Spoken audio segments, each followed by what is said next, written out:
Hello students, welcome to JK Shah online fast track course for Inter CA subject financial management.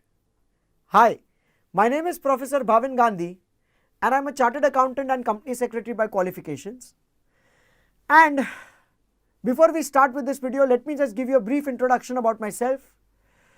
I have been teaching in JK Shah classes for Inter CA financial management and final CA strategic financial management all over India, and I have taught more than 20,000 plus students in cities like Mumbai, Surat, Ahmedabad, Jaipur, Kolkata, Hyderabad, Bangalore, Chennai, Indore, etc. So today I am here exclusively in front of you to start with Inter CA financial management fast track course. As you all know, my dear students, that fast track course I will be completing all the concepts of financial management in less than 30 hours, covering more than 80 practical questions.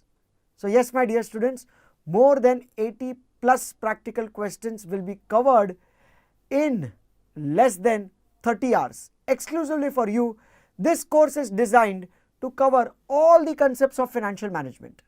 So whether you are a fresher or repeater, it doesn't mind looking after this particular video.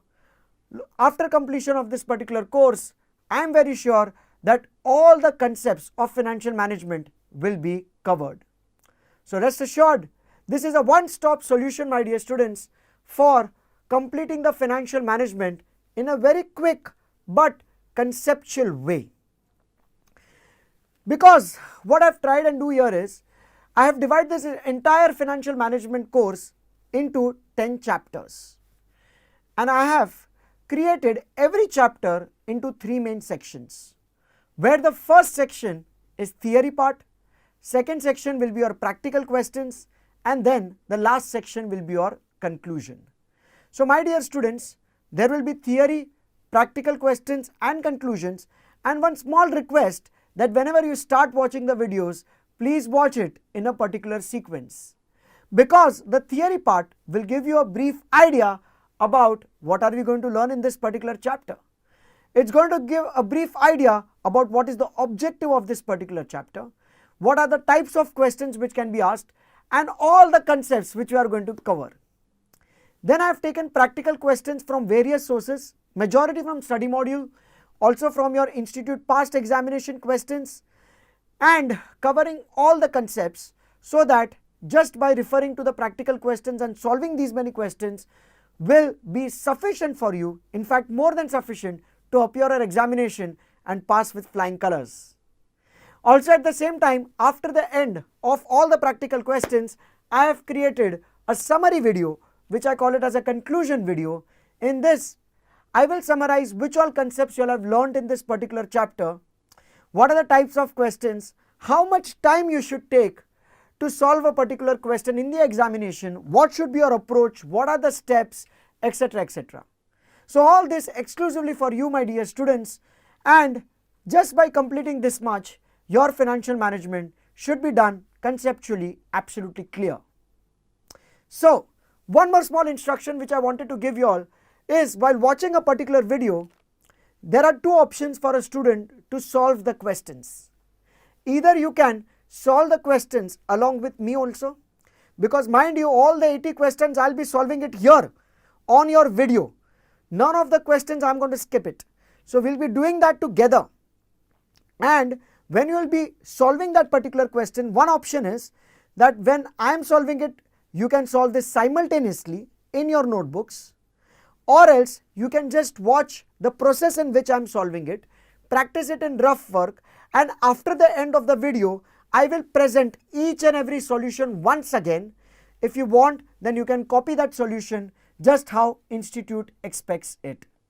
So my dear students, if you want, then you can solve this practical questions along with me simultaneously, or you can also solve the particular questions after the end of every video. The choice is yours depending upon your comfort. But just make sure that you pay attention to everything what I say, because each and every question has a different concept. So it's covering more than 80 plus concepts in less than 30 hours. in a very effective and conceptual manner. Also at the same time, my dear students, I am going to offer a test series in this online course itself. So what's going to happen is, I'll be providing you with the test papers, and then you can check it for yourself that whether you are able to solve the questions properly or not in the way what institute expects, and then we can go through and check whether the answers are correct or not.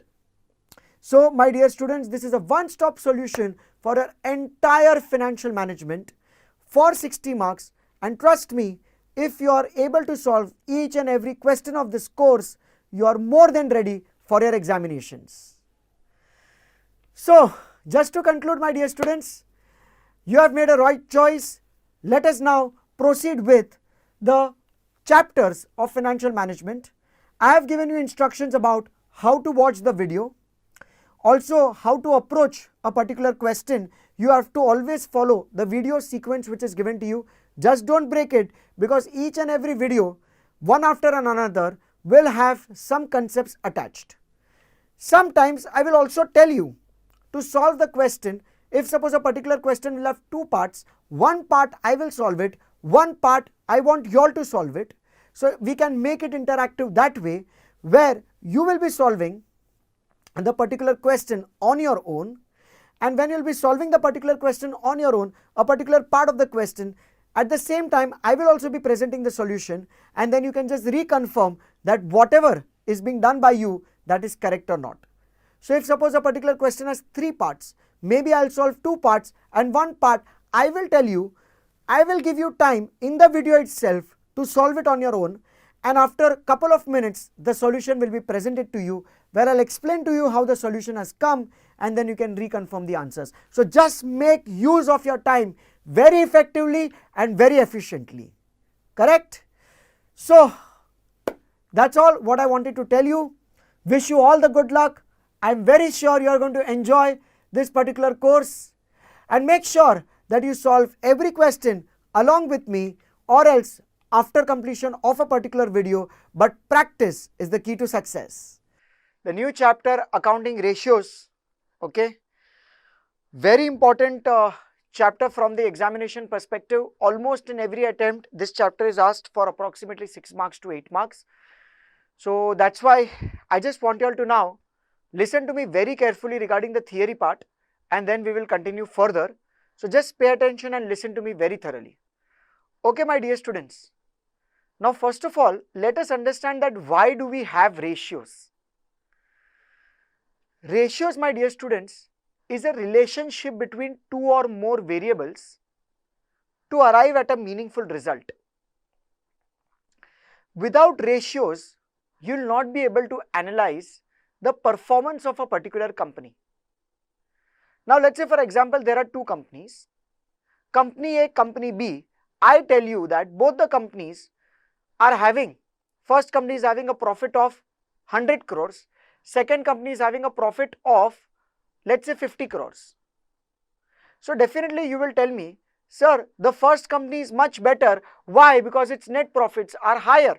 There is 100 crores profits. So we should invest in that particular first company. But my dear students, this absolute analysis can never give you any meaningful result. If there is 100 and if there is 50, you just can't judge that the profits of 100 is better than 50, so we should go with that 100 crore profits. That's absolutely wrong. Why? Because it is possible that 100 crore profits are generated because of sales of 1000 crore rupees. And your 50 crore profits are able to generate because of sales of 100 crore rupees. So can I say in the second case, the profit margin is 50%. In the first case, the profit margin is 10%. Guys, don't you think we should go with the second company because its net profit margin is higher? So my dear students, higher the net profit margin, don't you think that that particular company is doing much better, yes or no? Then the answer is yes. So my dear students, concept here is very simple, that whenever we have two companies and both the companies have different net profit ratios, we need to check that which company has a higher net profit ratio and that particular company is better than the other. So I hope you're trying to understand that what role the ratio plays here. There are two variables which you are comparing. We are comparing net profit with sales, and that's how we are getting net profit ratio. And higher the net profit ratio, the better it is. If I just take net profits, then I cannot arrive at a meaningful result. I would end up investing in the first company with a net profit of 100 crores. Don't you think rather than that, the second company is much better where the profit margins are higher? Hence, my dear students, we have to calculate ratio, which is net profit upon sales into 100. So, my dear students, ratio is nothing but the relationship of two or more variables so that we can arrive at a meaningful result.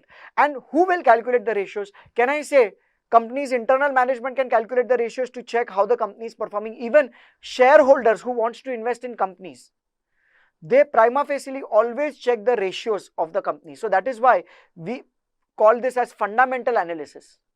That when we analyze the financial statements, when we analyze the profit and loss account, balance sheet, etc., we calculate the ratios, and then on the basis of the ratios we judge whether the particular company is doing good or bad, how it was performing in the last year, what is the performance today, and so on.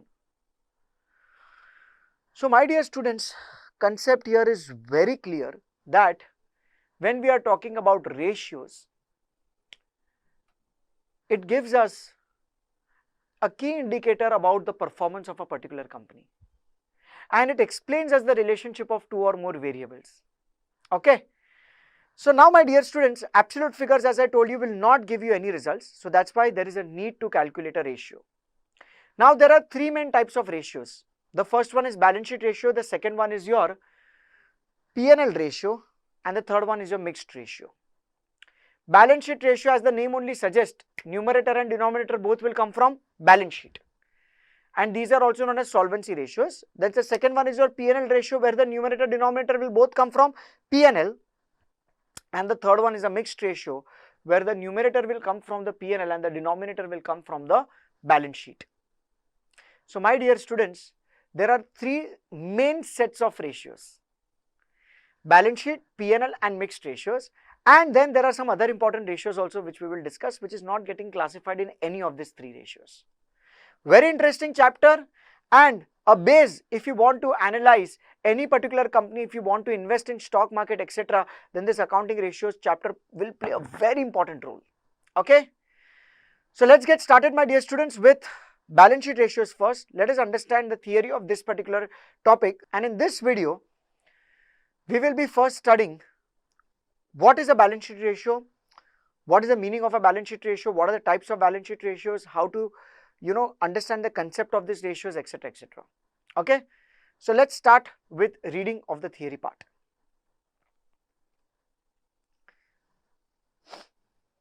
Okay. Now what is this meaning and objective? Ratio is a relationship between two variables to arrive at a meaningful result. Absolute figures do not communicate any meaningful result. Can I say single figures cannot communicate any meaningful result? As I told you, if I just give you net profits of two companies, you cannot judge that the company with a higher net profit is better, because there is a great possibility that the sales can also be tremendously high, because of which net profit ratio might be lower. So that's why we have to calculate net profit ratio for the purpose of understanding whether the particular company is doing good or bad, right? So absolute figures do not communicate any meaningful result, and hence there is a need for ratios. Ratios also help in comparing the performance of the company with that of its competitors, as well as with the company's own performance of last year. So internal as well as external people will definitely take help of ratios to check whether a particular company is doing good or bad. Okay. In this chapter, we will learn following three things: how to calculate ratios from the given balance sheets, prepare financial statements from the given ratios, and calculate ratios and interpret the results. So there are three things which are required to be calculated. Number one is calculation of ratios. Number two is preparation of financial statements from the ratios. So ratios will be given to you and you have to prepare financial statements. Financial statements will be given to you, you have to calculate ratios, and then we have to calculate the ratios and interpret the results. So we are covering all these types of the questions in this particular chapter. Okay. There are three types of ratios as we discussed. The first one is your balance sheet ratio, numerator, denominator, both comes from balance sheet. Second one is your P&L ratio, both will come from your P&L, and mixed ratio, numerator comes from P&L, denominator comes from balance sheet. Let us get started now with balance sheet ratios. Guys, balance sheet ratios are also known as your solvency ratios. Why they are called as solvency ratio? Because as you all know, in balance sheets we'll be having assets and liabilities, right? So assets and liabilities indicate the solvency position of a company as on a particular date. It is nothing but a solvency position of a particular company as on a particular date. That is called as a balance sheet ratio. Now what are we going to do here is, if you compare assets and liabilities, you will definitely come to know how solvent someone is. Let's say for example, I compare my current assets with current liabilities. What do I come to know? Okay, how much solvent this particular company is. I have assets worth rupees 500 crores. I have liabilities worth 100 crores. So can I say my ratio is 5:1? I have more assets as compared to liabilities. So when you are taking balance sheet ratios, when you are taking the items from the balance sheet asset side and liabilities, you always check the solvency position of a particular company. Okay. So balance sheet ratios are also known as solvency ratios, as they test the solvency, that is ability to pay position of the company. And these ratios are calculated in pure numbers, which is 2:1, 1.5:1, 3:1, etc. These are nothing but your solvency ratios, and the lenders and the creditors of the company generally use these ratios.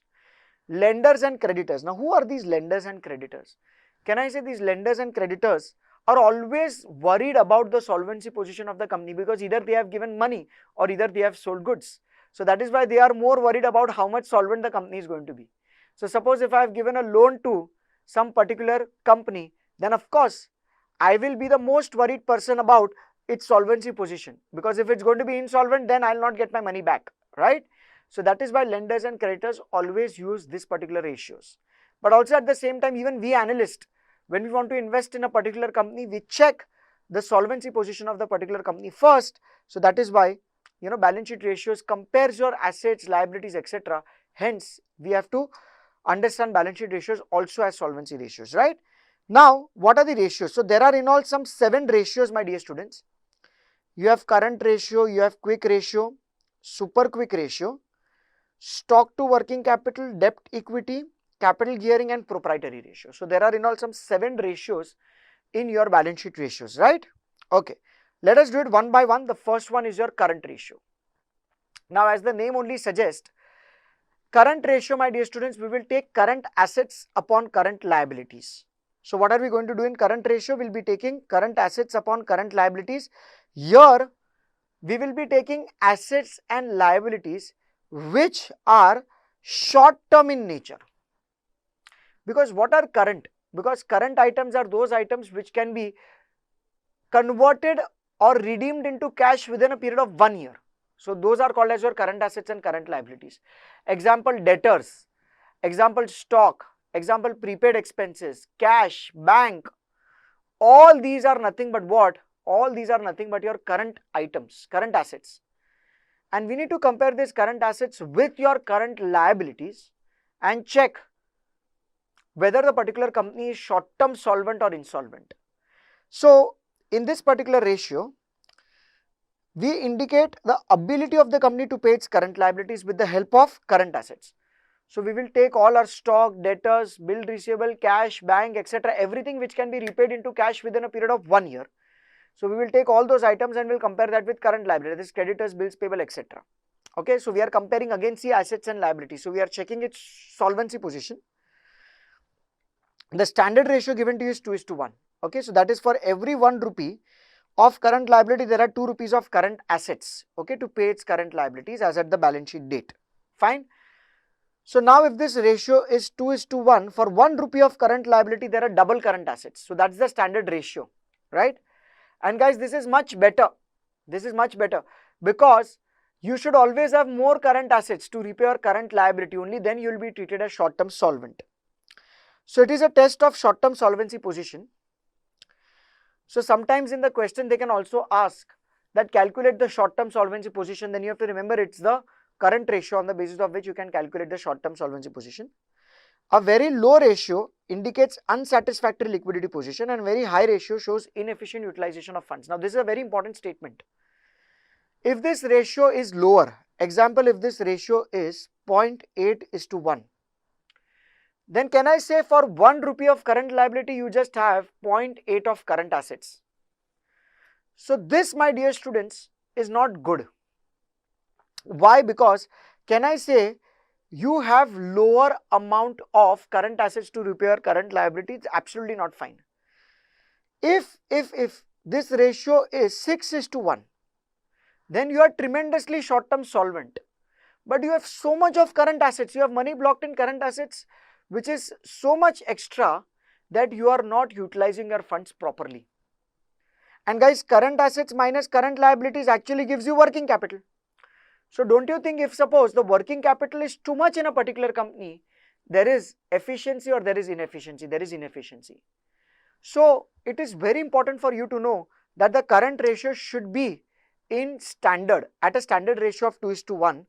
If it is lower than 2:1, then we will say that it is not good, it is insolvent, and if it is higher than 2:1, then we will call it as inefficient utilization of funds. So always remember, current ratio should always be higher the better, okay? But too much high current ratio will definitely lead to inefficiency. Fine. So this is something about the current ratio. So what I'm trying to do here is, some of the ratios you must already be knowing. We are just making our concepts very clear. I'm brushing up your concepts that when we are talking about current ratio, first of all, what should be clicked is, we are checking the short-term solvency position. So we are taking current assets upon current liabilities, and the standard ratio is 2:1. Too much high, not good. Too much low, not good. And in examination, we will always select the company with the highest current ratio. Even if it is 4:1 and 3:1, we will select 4:1. But we will definitely write down a note that too much high current ratio also leads to inefficient utilization of funds. Okay. So my dear students, this is nothing but current ratio. Okay. Fine. So this was something about current ratio. Now let us discuss quick ratio. Guys, what is the meaning of quick ratio? Quick ratio means how much is your quick assets available to repay your current liabilities. Now how do you define a quick asset? Quick assets are those assets which can be immediately converted into cash. Okay, it can be immediately converted into cash without loss of time or value. Without loss of time or value. So quick assets are those assets which can be immediately converted into cash without loss of time or value. So my dear students, institute says that all the types of current assets are your quick assets except for two. Stock and prepaid expenses are treated as your non-quick assets, which is absolutely correct. Everywhere this principle is followed, where stock and prepaid expenses will be treated as non-quick assets. Because if you want to convert stock and prepaid expenses into cash, you will have to either wait or you will have to reduce its value and sell it. So that is why stock and prepaid expenses are non-quick asset. Apart from that, all the current assets are your quick assets. So how to understand this ratio? Quick ratio is quick assets upon quick liabilities. All the current liabilities are quick liabilities. All the current liabilities can be immediately converted into cash. But all the quick assets are not your quick assets. There are two types of the assets which are non-quick in nature, that is stock and prepaid expenses. Stock and prepaid expenses are treated as non-quick in nature because it will take some time or value for the purpose of conversion. Right? So my dear students, concept here is very clear that when we are talking about quick ratio, we are taking quick assets upon quick liabilities. We want to check that which assets can be immediately converted into cash. So if tomorrow you want to repay a liability, then which asset you can immediately convert into cash. So there are two types of assets which are treated non-quick in nature, that is stock and prepaid. Okay, because either you will have to wait, because there is always stock holding period, either you have to wait for 2 months, 3 months, etc. to convert that stock into cash. Prepaid cannot not be converted into cash. Prepaid, my dear students, if you want to convert into cash, either you will lose value or either you have to just wait to utilize that particular service. So that's why prepaid and stock both are your non-quick. Okay, and all the current liabilities can be immediately paid. So quick ratios indicate the ability of the company to pay the quick liabilities or immediate liability with the help of quick assets. Quick assets are those current assets which are immediately converted into cash without loss of time or value. So this sentence is very important. It can be immediately converted into cash without loss of time or value. Standard ratio is 1:1. Obviously now standard ratio will be reduced only because you are reducing your numerator, no? Here the numerator was entire current assets. So your standard ratio was 2:1. Now your numerator will be 1:1 because you have reduced stock, you have reduced prepaid expenses. So your standard ratio will also be 1:1, which indicates every 1 rupee of current liability is having for 1 rupee of quick assets to repay its current liability. Okay, and it is a measure of immediate solvency position. So that one was the measure of short-term solvency position. This is the measure of immediate solvency position. And quick ratio is also known as acid test, liquid ratio, 1:1 ratio, stuff like that. And guys, many times even bank overdraft is deducted from the current liabilities to arrive at quick liabilities. So sometimes it will be current liabilities minus bank overdraft, but use this concept only if it is specifically mentioned in the question. Only if they have told you that the bank overdraft is a non-quick liability only, then you have to subtract. But if no information is given to you, then bank overdraft itself is your quick liability. Okay, so quick ratio also, my dear student, should be higher the better. But if quick ratio is tremendously high, then there is efficiency or there is inefficiency. Answer is there is inefficiency. Okay, so I hope, my dear students, you have understood what is quick ratio. You have to remember like this: all current assets are quick assets except for two, stock and prepaid. Because if you want to convert that into cash, you will lose time or value. And current liabilities, all are your quick liabilities. Only under special circumstances, if they mention that bank overdraft is a non-quick, only then you have to subtract, or else all current liabilities immediately can be converted into cash. It will not take time for current liabilities to be converted. Suppose my creditor has offered a credit period of 3 months. I go immediately and tell him, okay, you take your payment right now. Now in such a situation, he will not deny. He will not tell me, no sir, you have to come after 3 months. So all the current liabilities can be converted into cash immediately. Fine. So this is nothing but quick ratio for you.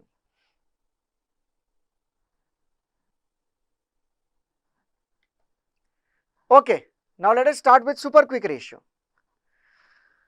Now what is the super quick ratio? In super quick ratio, we have to take cash, bank and marketable securities and divide that by current liability. So in super quick ratio, we have to take cash or near cash. How much or the cash or near cash is available to repay our current liability. So see, current ratio was having all the types of assets which can be converted into cash within a period of 1 year. Quick ratio means what? All the types of asset except for stock and prepaid expenses. Super quick ratio is what? Okay, now we are just going to take only cash and near to cash items to check how much is available to repay our current liability. So can I say now numerator has further reduced. So cash, bank and marketable securities I need to divide by current liabilities. This ratio is known as absolute liquidity ratio, cash reservoir ratio, etc. And this ratio indicates 1 rupee of current liability, how much cash or near cash is available with the company to pay the current liability. So for 1 rupee of current liability, we need to check how much cash or near cash is available. So super quick ratio is cash, bank and marketable securities, which we have to divide by current liabilities. So which indicates how much cash or near cash is available to repay 1 rupee of current liability. Suppose you have 20,000 rupees of cash and your current liabilities are 1 lakh. So can I say 20% funds are readily available, either in form of cash or marketable securities, and this ratio, if it is higher, then of course here you cannot keep so much of cash with you, so it marks inefficiency, and too much lower is also bad, but there is no standard ratio for the same. So that is why, my dear students, cash super quick ratio should not be in excess also, it should not be lower also. You can keep it depending upon your business requirement, okay, which is nothing but cash or near cash available to repay 1 rupee of current liability. Perfect. So super quick ratio is also checking how much is the money available to repay current liability. Same was with quick ratio, how much money do you have to repay your current liability, and same goes with current ratio. But in all the three cases, I hope you have understood that current ratio will take all the assets which can be converted into cash within 1 year. Quick ratio will only consider immediate conversion asset, and your super quick will consider how much cash you have it with you. Perfect. So this was something regarding your super quick ratio. Just read it once. Now let us start with the next ratio, stock to working capital ratio. Now as the ratio suggests, this is closing stock upon working capital. Very easy to remember, stock to working capital. So it has to be stock upon working capital here. And guys, the beauty of this ratio is that we will understand that how much money is blocked in stock in the entire working capital. What's the formula for working capital? It is current assets minus current liabilities. And what are the items of current asset? There is stock, debtors, cash, bill receivable, prepaid expenses, etc. This ratio will make you understand that how much stock do you have in a particular working capital. See, if this ratio is higher, let's say for example stock to working capital is 1:1, then what does it indicate? That 1 rupee of working capital entirely is blocked in the form of stock. 100% money is blocked in the form of stock. It indicates there is no liquidity only with the company. Liquidity will only arise when you sell the stock. And if this ratio is lower, then it says that your amount of investment in stock is relatively lower. So there cannot be higher the better or lower the better for this particular ratio, because it depends upon business to business, that whether you want to keep more money in stock or whether you want to keep less money in stock. So stock to working capital ratio is stock upon working capital. Higher the ratio, more money will be blocked in the form of stock, and lower the ratio means higher will be the liquidity. That's the only interpretation of this ratio. This ratio indicates the extent to which the working capital is blocked in the form of stock. Lower the ratio, higher will be the liquidity of the company. Okay. So this is your stock to working capital ratio. Just read this once. Now let us start with the next ratio, my dear students, which is your debt equity ratio. Now debt equity ratio, my dear students, is a very important ratio, because debt equity ratio will make you understand that we raise capital from two sources. It is borrowed funds, which is known as debt, and this is shareholders funds, which is known as equity. So we take debt as well as equity, we take borrowed funds as well as shareholders funds, and compare that to check that how are we raising our capital. What is the total capital which is employed in the business? Now pay careful attention here. Suppose, my dear students, I start with the business by taking 1 lakh rupees of debt, and I raise share capital amounting to rupees 2 lakhs. So can I say this ratio is 0.5:1? So out of the total capital which is employed in the business, can I say 1 lakh rupees is your debt and equity is your 2 lakhs? For every 1.5 rupee which is invested, 0.5 is your debt and 1 rupee is your equity. Now my dear students, if this ratio is tremendously high, then can I say the risk in the business will be lower or the risk in the business will be higher? Of course the risk in the business is going to be higher. Higher the debt equity ratio, my dear students, higher will be the risk. Lower the debt equity ratio, lower is the risk. So my dear students, debt equity ratio is nothing but borrowed funds upon shareholders funds, which is 1 lakh upon 2 lakh. If this ratio is lower, risk here will also be lower. Now my dear students, it indicates the proportion of the funds belonging to the outsiders to that of the shareholders. The standard ratio is 2:1. So guys, the standard ratio, they say it's 2:1. So you should take double your debt as compared to your equity. Now that is because only if you take debt, you'll be taking a little bit risk in the particular company and you'll be able to expand and grow. So taking debt in limits is still fine, because in such a situation, you will be able to expand and grow in much faster way. Now there is a particular company, let's say for example X, which only uses its own funds for the purpose of expansion. So it generates profits, it uses that funds for the purpose of expansion. There is another company Y.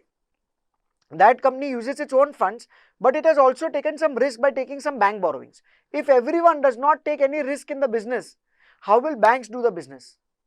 So don't you think that debt equity ratio should always be there? Come on, yes or no? Yes. But in the limit of 2:1.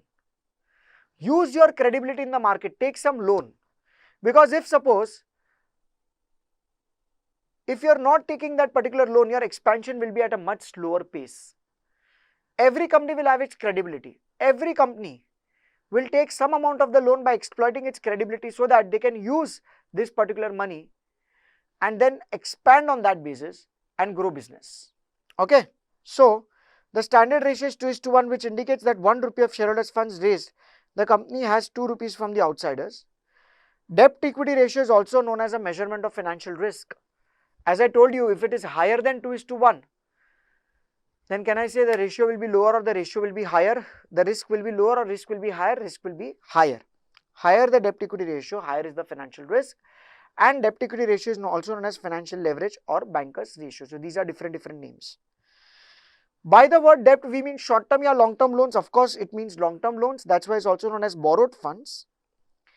And by the word equity, we mean your shareholders' funds. So here the definition of equity is shareholders' funds, which takes two types of share capital: equity preference, add reserves and surplus, which is past accumulated profits, and minus miscellaneous expenditure not written off, which is your future certain losses which will be debited in the P&L account, so you can subtract that. Okay. So this is nothing but shareholders' funds. So my dear students, finally, your debt equity ratio comprises of debt and equity, where debt is always long term, equity is shareholders' funds.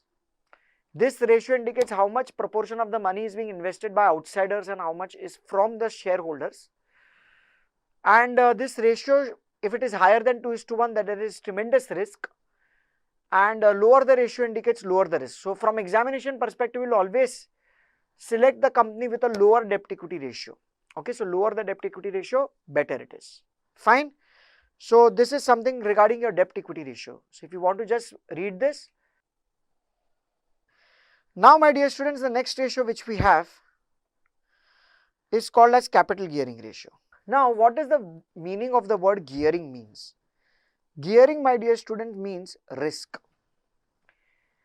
And higher the capital gearing ratio, higher the risk. Now let's say for example, there are two companies A and B. A has raised entire capital by equity share capital 1 lakh. B has raised the capital by taking equity share capital 20,000, 9% preference share capital 30,000 and 10% debt 50,000. Can I say both have raised 1 lakh, 1 lakh? But if I talk about B, then B has 9% preference share capital and 10% debt. So B has some fixed income bearing security. Don't you think, my dear students, that if suppose the fixed income bearing security is given to you like 9% and 10% debt, you have to compulsory do the business, because there is a fixed obligation which you have to pay.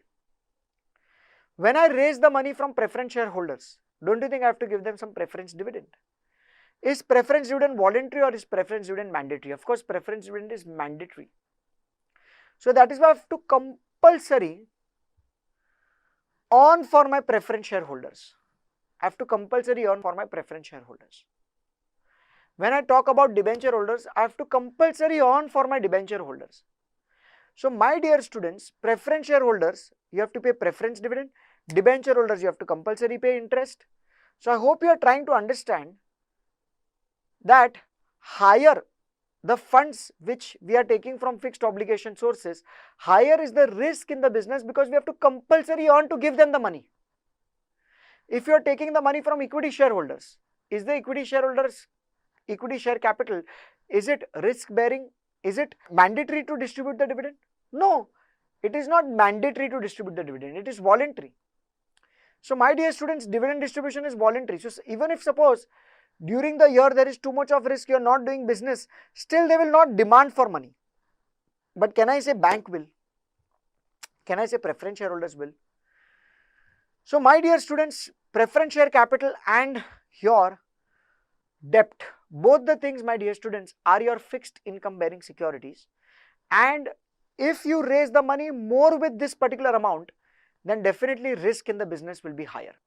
So that is why higher the preference share capital, higher the debt, higher will be the risk, my dear students. Okay. So that's why the formula here is funds entitled for fixed interest and fixed dividends, divide that by funds not entitled for fixed interest and fixed dividends. So which are the funds which are not entitled for fixed interest and fixed dividend? It is nothing but equity shareholders funds. And the funds entitled for fixed interest and dividends is debt and preference share capital. Because debt and preference share capital both will bear your fixed interest and your fixed preference dividend percentage. Correct? If you take more money from them, risk in the business will rise. So higher the ratio, higher is the risk. Correct? Next, equity shareholder fund here means what? Equity share capital plus reserves minus miscellaneous expenditure not written off. Now this ratio is an extended version of your debt equity ratio, and we have to compare fixed commitment with not fixed commitment. And in the absence of preference share capital, capital gearing ratio becomes equal to your debt equity ratio. Now isn't this obvious? Because debt equity ratio has shareholder funds and shareholders funds has preference share capital.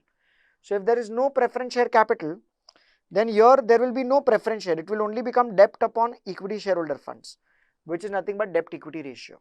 Okay, so in the absence of preference share capital, your capital gearing ratio equals to your debt equity ratio. But there's nothing to worry about. You will be doing it in whether they have asked capital gearing or debt equity. If there is no preference share capital, you will take debt upon equity shareholders funds only. Okay. So this is something regarding your capital gearing ratio. If you want to make a note of this example, you can. Let us now start with the last ratio, which is your proprietary ratio. Now your proprietary ratio is proprietor's funds upon total assets. So here what are we checking, my dear students? Here we are checking that how much is the shareholders funds as compared to the total assets. Suppose we have fixed assets, we have long-term investments, suppose we have current assets, 100 rupees, 50 rupees and 50 rupees, so 200 rupees. This is your total assets. We have to check how these total assets are funded. Suppose you have taken 100 rupees loan, 100 rupees is your owner's funds and 100 rupees is your borrowed funds. So can I say now from this 200 rupees, your owner's funds is 100.